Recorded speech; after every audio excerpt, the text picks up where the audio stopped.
much. It is an extraordinary privilege to be here. First came to Israel 52 years ago in the summer of 1973. I was all of 17, a month away from my 18th birthday.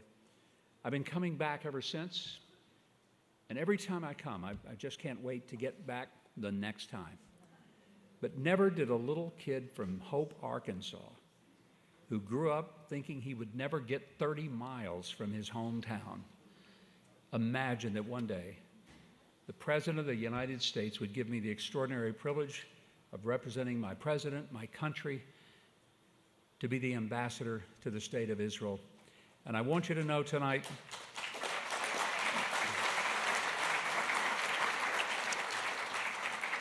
that had the President asked me to do anything else in his administration, I would have said, "Sir, thank you, but no thank you, I don't want to." And I will absolutely tell you that every day of the week and twice on Sunday, I would much rather live in Jerusalem than in Washington, D.C.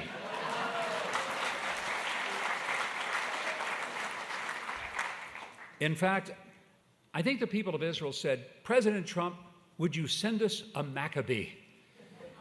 And he misunderstood, and he sent you a Huckabee instead.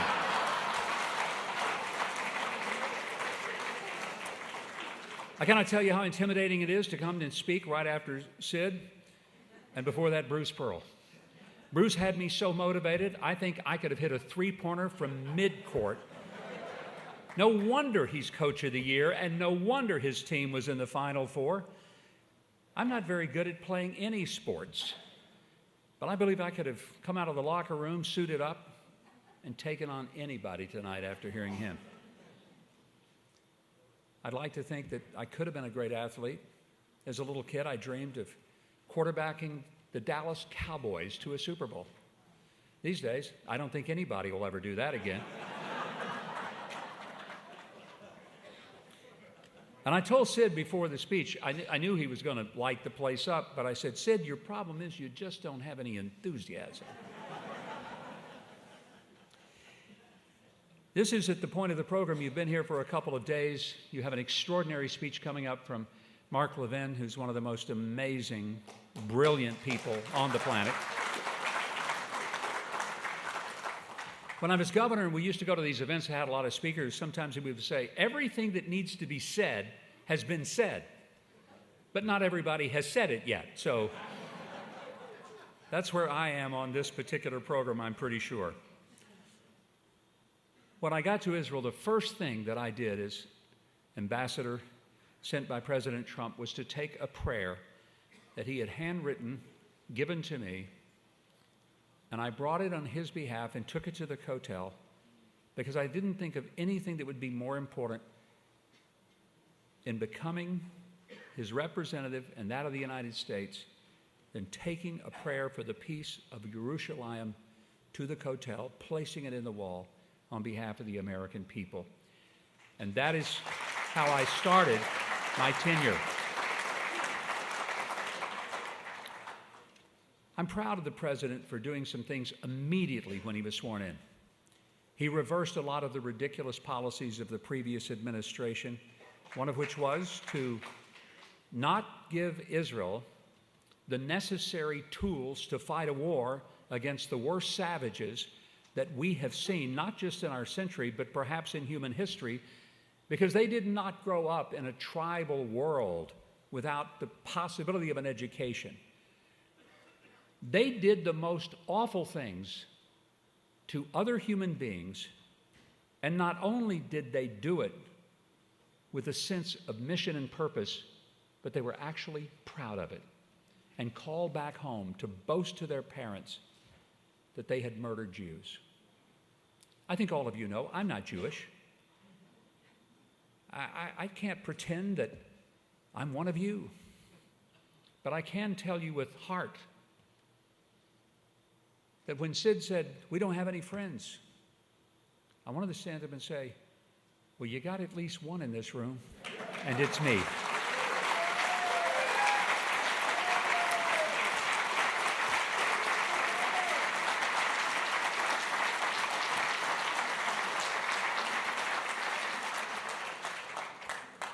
Some folks have said that I'm supposed to make a policy speech, but you must understand how I feel about policy. I believe that policy is not so much what's on the paper. Policy is how we treat people. That's policy. And I'm convinced today that what the world needs is a real dose of understanding what people are up against who live in this, the most contested piece of real estate on God's entire planet. Today I was driving to the embassy, and there's a massive billboard with the pictures of all the hostages. We came to a stoplight, and I just looked at that for a while. And I realized this is not just a wall of hostages. These are sons and daughters and mothers and grandmothers and little children. And these were the targets that Hamas decided to go after. Not a military target, civilians, pregnant women, little babies, elderly people, disabled people. Who does that? People who are evil, that's who. This is not a geopolitical struggle, the left versus the right, the liberal versus the conservative. This is a vertical battle between heaven and hell, between good and evil, between light and darkness. And one of the reasons that I am so grateful to God to be here is to make sure that not just here in Israel, but across the world, people understand that the United States of America and President Trump stands for good and not evil, and that's why he has made it very clear that Hamas has no future in Gaza or anywhere else on this earth.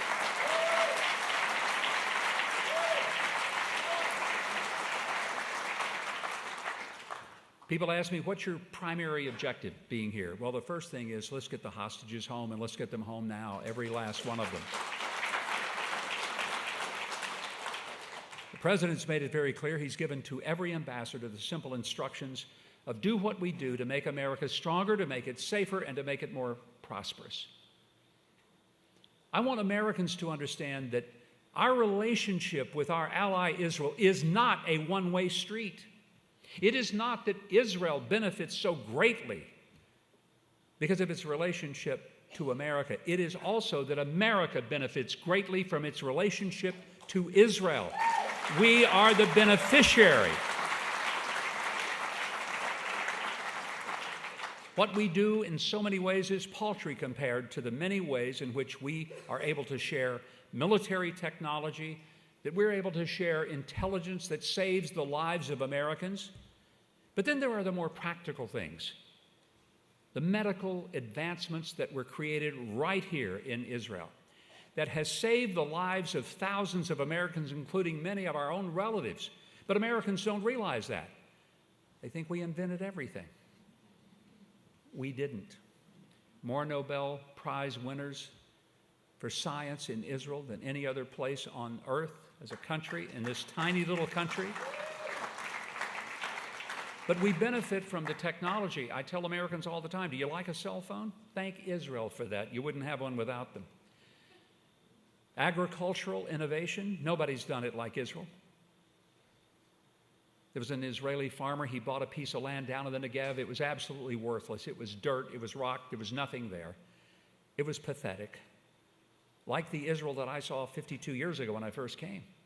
And he worked that land. He worked it hard, and he created something special through drip irrigation and the technologies that Israel has created. And one day, 5 years after he'd been there, he was actually growing fruits and vegetables. One day his rabbi came out to him and said, "Oh, my son, what you and God have done with this piece of land." And the farmer wiped the sweat from his brow and said, "Yeah, Rabbi, you should have seen it when God had it all by himself." It's a great reminder that, yes, I believe that Israel is a chosen place for a chosen people, for a chosen purpose. And I say that not because I'm Jewish, I say it because it's true. And I affirm that which has been the truth for 3,500 years. This is his land.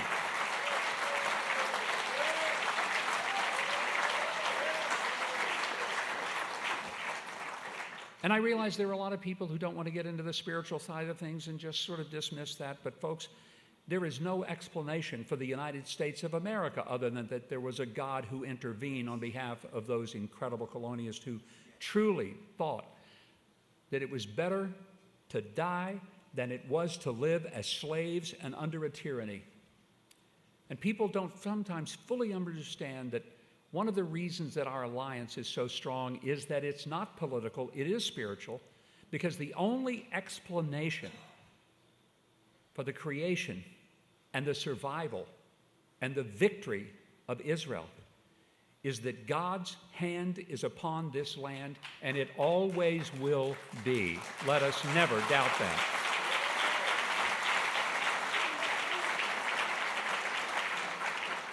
On March the 23rd, I spoke to the Israel Heritage Foundation in New York, and during the course of my remarks, I mentioned that my wife and I both grew up in a little town called Hope, Arkansas. Don't know if you've ever heard of Hope before.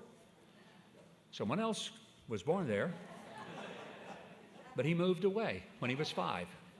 My family didn't have enough money to leave. We were there. If he were here tonight, he would say, "I believe in a place called Hope." But we grew up in Hope, Arkansas, and I mentioned that. And during the course of the dinner, Janet and I met a remarkable man named Louis Har, who spent 129 days as a hostage in Gaza at the hands of Hamas. When he went in, he weighed 187 pounds. When he came out 129 days later, he weighed 150 pounds. Sometimes the showering was a cold bucket of water that 5 people had to share with a tiny scrap of soap. And they got to do that every 2 weeks. They were treated horribly. They were starved. But the amazing thing about Louis Har was that it did not destroy him. It made him more determined. Last Thursday night, I was at an event at the Forest of the Martyrs, and a gentleman came up. He had a cap and sunglasses on. Neither Janet nor I recognized him at first. He took the sunglasses off, and I realized it was Louis. 1 month before, we had seen him. In New York, he had heard that we were from Hope. He took a necklace off of his neck, and he put it around my wife's neck. It was a simple necklace that in Hebrew spelled hope, Hatikva. He gave it to my wife. She's wearing it tonight, and she wears it every single day, not because it's our hometown, because it represents everything that Louis Har endured for the people of Israel. Louis Har, we saw him last week. What an incredible joy to reunite with this person who understands that to be Jewish is to be a target. When I tell people I pray for the peace of Jerusalem, I don't do it because I'm supposed to, or it's a slogan. I do it because I really believe that if there were a time in all of human history that a people deserved security and safety and sovereignty over the land that God gave them 3,500 years ago when he gave the title deed to Abraham, Isaac, and Jacob. If there ever was a time that the city of Jerusalem should be absolutely recognized as the indisputable, undivided capital of the Jewish people, it is now. And I'm glad Donald Trump, the president, admitted and acknowledged that.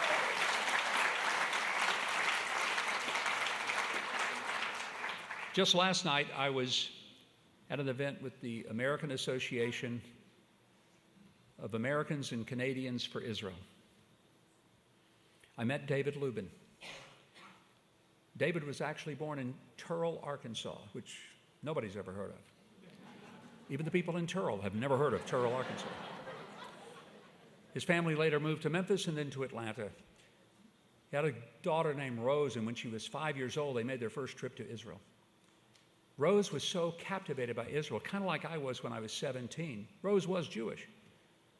And Rose refused to get on the airplane to come back to America at 5 years old. And her parents finally had to convince her, You've got to come back. We'll bring you back, we promise. And that's the only way they got to run the plane. From that point on, Rose said, I'm going to go to Israel. I'm going to live in Israel. And that was what she told her classmates all the way through her life. At age 18, she came to Israel. She made Aliyah. She joined the IDF. And on the day of October the 7th, she happened to be at a kibbutz at Sayad and was called upon to help defend that kibbutz as the Hamas terrorists came and overran it. Miraculously, she lived through that day, saving the lives of dozens. She went back to her job at the IDF and was working in the old city of Jerusalem when she was stabbed by a 16-year-old terrorist and died from her wounds. When I met her father, I just hugged him. And I said, no father should have to go through that. When she had her bat mitzvah, she made a remarkable statement.